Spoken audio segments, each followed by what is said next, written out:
About to shoot off to an operatic meeting, but we've just taken through this window the coving and framing for what we're about to do here in the next day or two. So that's exciting. So Wednesday night, we're scraping up the daubs of plaster, cleaning the place up. Emma, I've said for a long time, one of her superpowers is observation. She doesn't miss much. So she's doing the final check of all the joins and bits and pieces, but some concessions are going to have to be made in some spots, and that's just the way the dice rolls. For instance, right here, it's bubbled again for no goddamn reason. It hasn't bubbled or been bubbled for like last 2 weeks, and now it has again. But there's nothing we do about it now. We don't have time. Because baby's due in 2 weeks. Cat peed down there, so that's not actually jib dust. That's mostly like, what did you rub down there? Baking soda or something? I put baking soda down. Yeah, right. And some pretty smelly stuff. Yeah, because that's all good in the hood. Yeah. You like when that cat's peed places they shouldn't. Mm-hmm. So I kicked out of the house for a couple of nights to try and encourage them to just fucking hurry up. So we'll drag this stuff out, sweep it up, clean it up, and then we'll get into putting some of this coving up tonight is the goal, the plan. Okay, we got the water. We got an empty bucket and a whole bunch of dust. A mixing stick. We have Emma. We're good to go.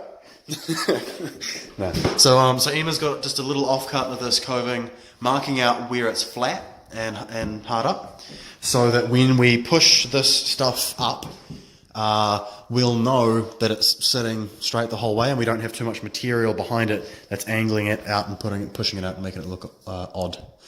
So yeah, so these are 3.6 meters long. Our room is 4.1. So there's like a 500 mil gap that we're just going to have to, I guess it's lucky that we got a fifth piece to just cut a little bit off. Also, it's not quite 3.6 meters wide, it's 3.64, 3.65. So we're going to just have to deal with these mitered corners as we come to them, which is why we're going to set up, we're going to do these two first, and it'll be okay. So the plan is we will mix this, do that right now, and then we'll hold it up with a couple of these little pins, pin nails that we are supposed to use for skirting and stuff anyway, to hold it up while it dries. Because apparently, even though this stuff says it dries in 45 minutes, and like the more you stir it, the faster it goes and all that sort of shit, apparently it doesn't, and it takes like half a day with brooms like holding it in place. So yeah, we'll go through the process. Emma Holliston. Holliston, sorry. So we've got some porridge here.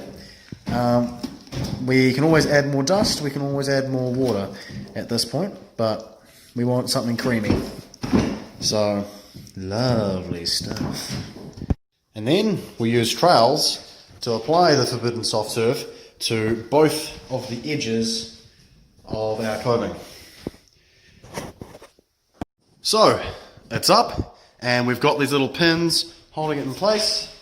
Now we grab another trowel, grab some of this good stuff, and the roof in this spot right here sort of dips a little bit.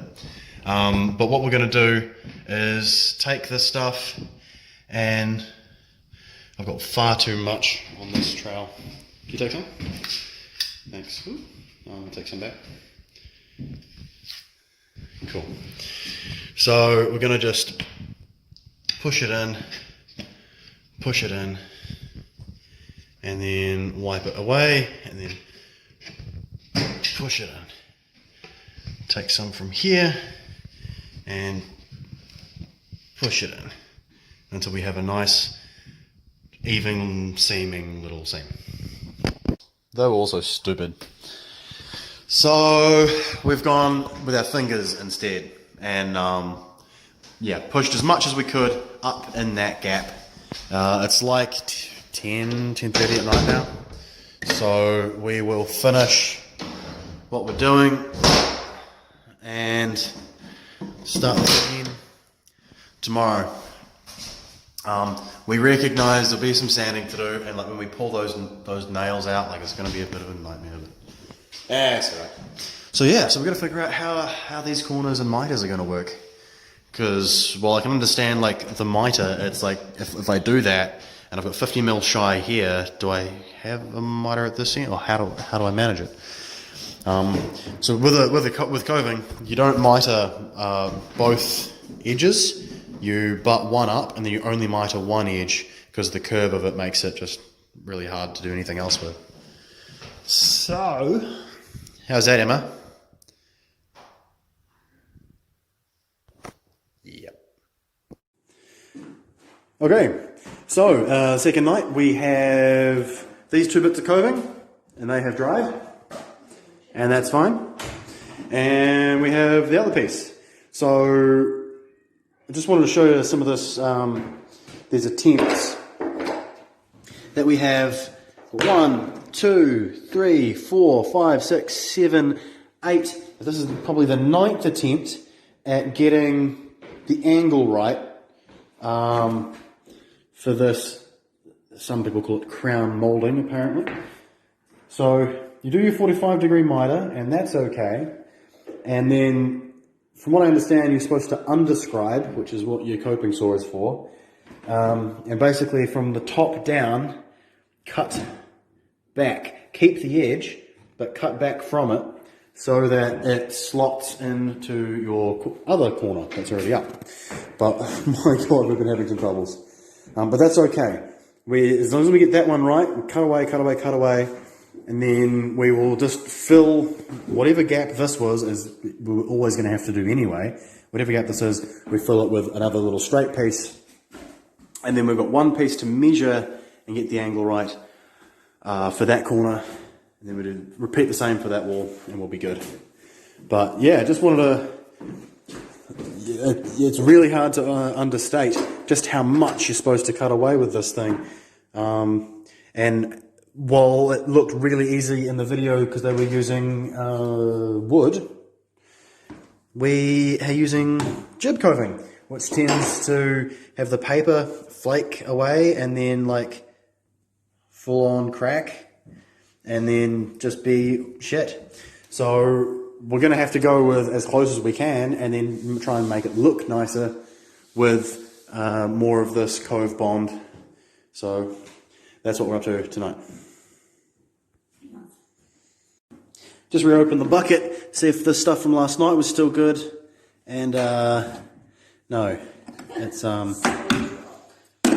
yeah, she dry as a nun's goblet after her communion, hey? Probably made you worse looking, which I was around, thank God.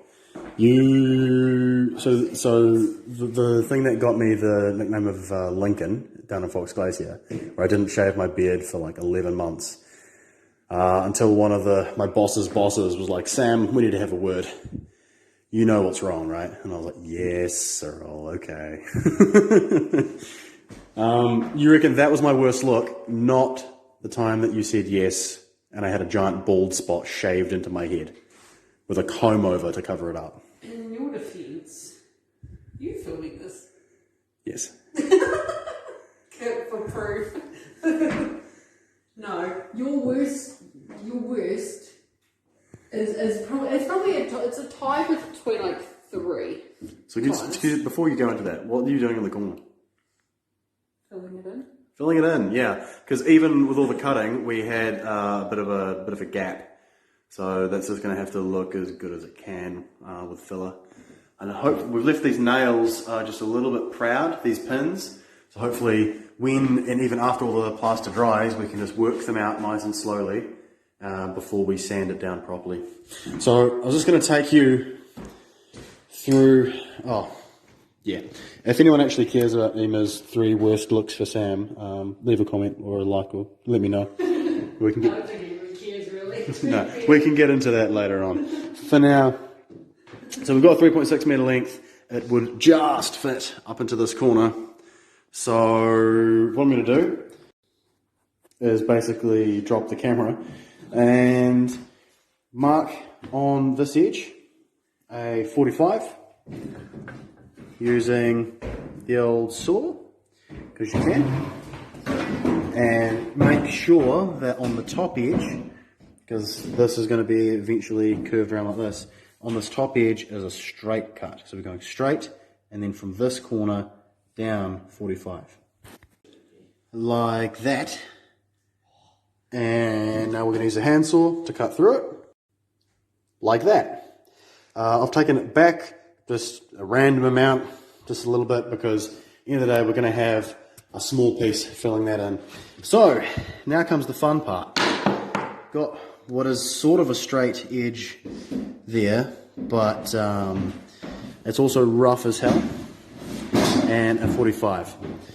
So I guess I could have cut that with a knife and then try snap it, but I'm just not comfortable with that, because this is like an extra piece of tape that stops you from doing that. Straight up. One extra piece of paper and it's just ruined it. So now I'm going to hold my coving like this, get my coping saw, the real thin one, and slice down it. Like that. And that's okay. It's not quite as thin as I want it to be, but the most important thing with this is that you're cutting the paper, because as thick as it is, the piece that I've cut off, it's just going ping, ping, and sort of snapping from the rest of the plaster that is what's on the inside of your coving. So now I'm going to go along it again and just basically try and whittle that down, get it really nice and thin, and as thin as it possibly can. And when this has done all it can, I grab my rasp, which I've found to be really helpful with plaster, and just take it easy, get it nice, and then leave Emma to do the best job she can. And then we push it up, give it a go, come it down, finish it up a bit more, put it back up and down, until it fits the corner. And then we just apply a little bit all the way along, wet along where it's going to go. Apparently that helps with the suction of the thing. I'm sure I did cover this yesterday. Maybe. You'll find out when you go through. Yeah. So we've pushed it up, and that's how it's coming out, looking at the moment. Put some nails in as we go, just to hold it in place. Emma's doing that in down there. And then while I get the mitre sorted for that corner and that corner, Emma will grab more plaster, run her finger along the top and the bottom, forcing as much into the gap as she could. Again, you're supposed to use the spatula, but it's just harder. I think you get like a nicer, neater corner when you got such dainty digits as Miss Hulliston. Yep. So, so she'll do that, and health and safety first, people.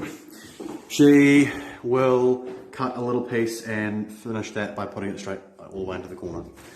So that's what she's up to, while I sort out these other little bits. And then, in the architrave, no, this isn't an architrave, this is the Scotia, yes. Architrave is around the windows and doors, skirting is around the floor, Scotia is around the ceiling. Keep mixing them up. Yeah, that'll be that done. How good. So Dad's over this weekend, we'll see if we catch up. I think the trick is to always cut your mitre first, and then apply the length that you need. So I'll do my mitre, because that's the bit that takes, God knows, and then measure from like the lowest point to the other edge, cut it straight, and that'll be the easiest way to go about it. Apparently the thing that people get wrong the most is not looking at a mitre as if like from the right angle. So I've lined this up with the direction it's going to face, so I know that I need that sort of a slash, not that way, not that way, nothing else. It's very obvious.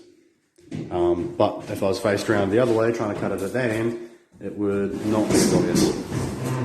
So, yeah, do it like you're looking at it from below, which is this angle, so you know. Easy. So, I've done this edge this way, and this edge this way, because everyone was using the tape measure. And now I should just be able to whack that at 465 from the top corner to flush, like that. And then that's just going to go whoop. I'm going to try and do like a little transition thing there where this just like landed on the up there, but all of the rest of our little bit of mix went hard in that like 10-minute span, so gotta make up a little bit more, which is a shame because that was just like the perfect amount to finish up. I guess it is a glue and it is fast setting and we want that, so out. Pa! So then this piece, we're just gonna lop that off.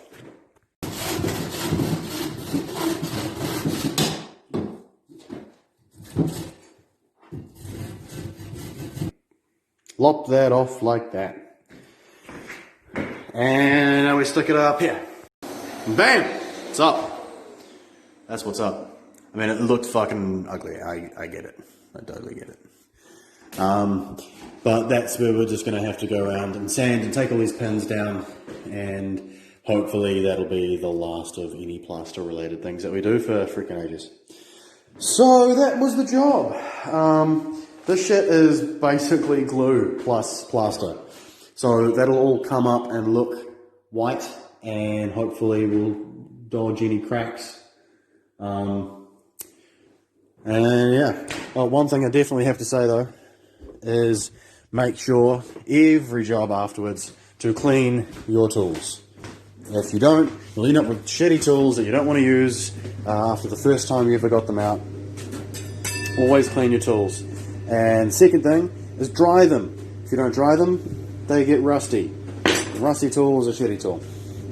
Everyone's got that favourite paintbrush that they've had for 20 years, but still, it's not good. So this bucket, we're actually just going to let dry, because that shit ends up, when you flex the bucket, just cracking. Cracking like nobody's business. You see this rubbish bin here, like plaster bits full from last night when we did the first two pieces, because we put it in the bucket and I was like, yeah, hopefully that'll stick. Nope. No, it did not. So yeah, righto, signing off. That was doing some coving, and next time we'll be dealing with this around the door, around the floors, and when we do that, we can finally let the carpet layers know, because the carpet has revived in grey now. We are ready for it. So, better get into it. See ya.